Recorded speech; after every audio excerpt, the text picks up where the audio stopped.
Hey guys, it's Nailbiter, and this is the second video in my Playing the Recon class series that I started a week ago now. And in this video I'm going to be playing some Team Deathmatch on Grand Bazaar, and I'm using the M40A5 with the 8x scope. And the reason I'm playing Team Deathmatch is because, like I kind of talked about in the first video in this series, I'm really not that comfortable with the M40A5, even though it's got the same stats as the SV98. I feel like it's a little bit funny to handle. It feels a little awkward and kind of clumsy, and it takes up a lot of the screen. It blocks a lot of your view, especially when you're sprinting. And so I'm just not as comfortable with it, so I thought I'd jump into a Team Deathmatch server and play a few rounds of Team Deathmatch, and just try to get a little more comfortable with the gun, because I haven't really used it that much. And I find Team Deathmatch is a really good way if you're trying to get used to a gun, or if you're trying to get better with a gun. Team Deathmatch is the best game mode to play, because you get so many gunfights and gun encounters over, a pretty short span of time in one round of Team Deathmatch, whereas in Conquest the gameplay is, or even Rush, the gameplay is generally a little slower, and you're just not going to get into as many gunfights. And so, especially for sniping, I think Team Deathmatch is a really good game mode to play just if you want to practice a little bit. And Grand Bazaar in particular is actually a good map for sniping, because as you'll see in this gameplay, pretty much the whole time I'm going to spend sort of looking down this alleyway that I'm looking at right now, and the one that I'm sort of to my left, and so I'll just sort of go back and forth between those, and the spawns don't really switch at all in this round, and that tends to happen on Grand Bazaar, and that's kind of part of the reason that it makes it such a good sniping map, because it's not very easy to really flank. Like some of the Team Deathmatch maps, like Karg Island has really crazy spawns in Team Deathmatch, but Grand Bazaar, it's fairly sort of controlled, I guess, and so you're not going to be flanked too often, and it makes it a pretty good sniping map. So it's a good map for practicing with a sniper rifle. And sort of along those same lines, I wanted to talk about some sniping tips in this video, because the gameplay is pretty straightforward. It's just Team Deathmatch. I'm just going for kills. And the class setup is pretty similar to the one that I was using last time, other than the fact that I'm using the M40. And so I thought I'd give a few basic tips just about improving as a sniper, especially if you haven't sniped that much in the past and you want to just try to improve a little bit. These are just some basic tips for some of those beginner snipers. And so the first thing that I wanted to talk about, which is, might be kind of obvious, but it's really important when you're sniping that you go for headshots. And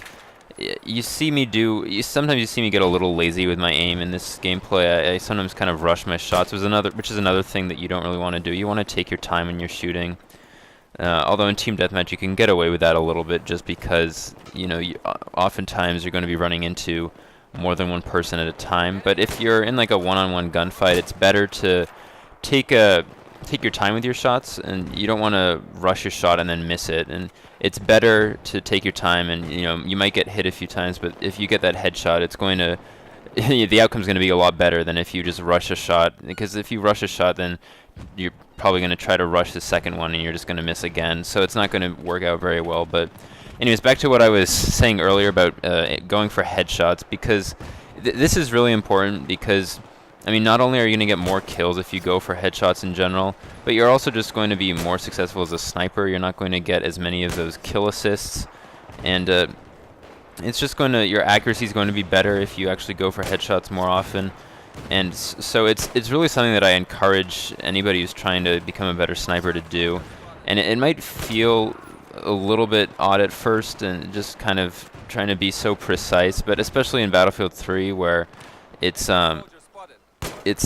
you're not going to get any one-shot kills except for when you get a headshot.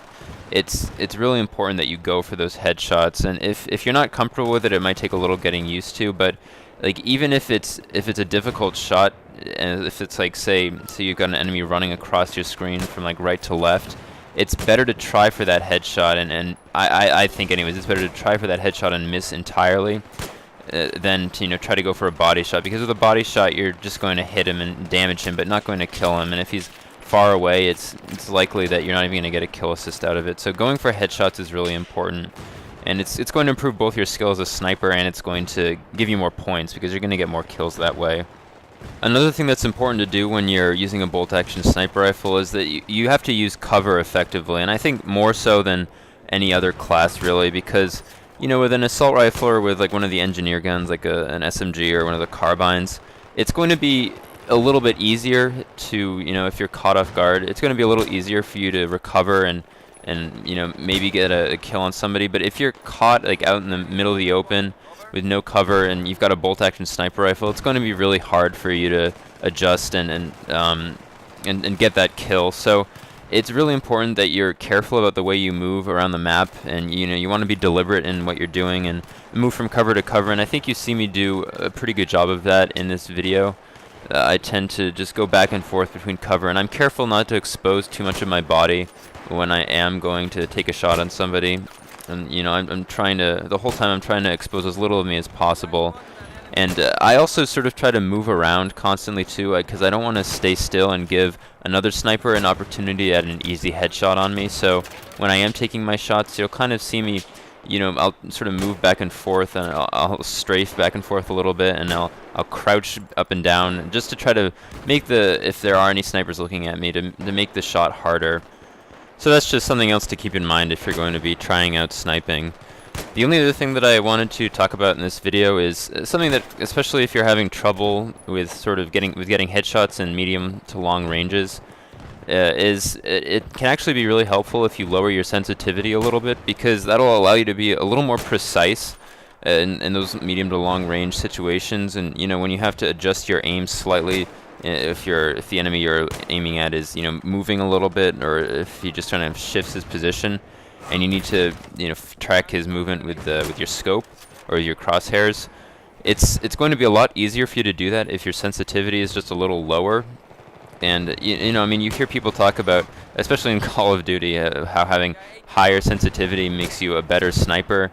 And I mean, you know, yeah, maybe that'll allow you to make some really fancy shots every once in a while, but if you really want to get better as a sniper and, you know, be able to be more consistent with getting headshots, lowering your sensitivity a little bit is going to actually make a big difference, and it's going to allow you to adjust your aim to, you know, the enemy's movements. So it can actually be really helpful.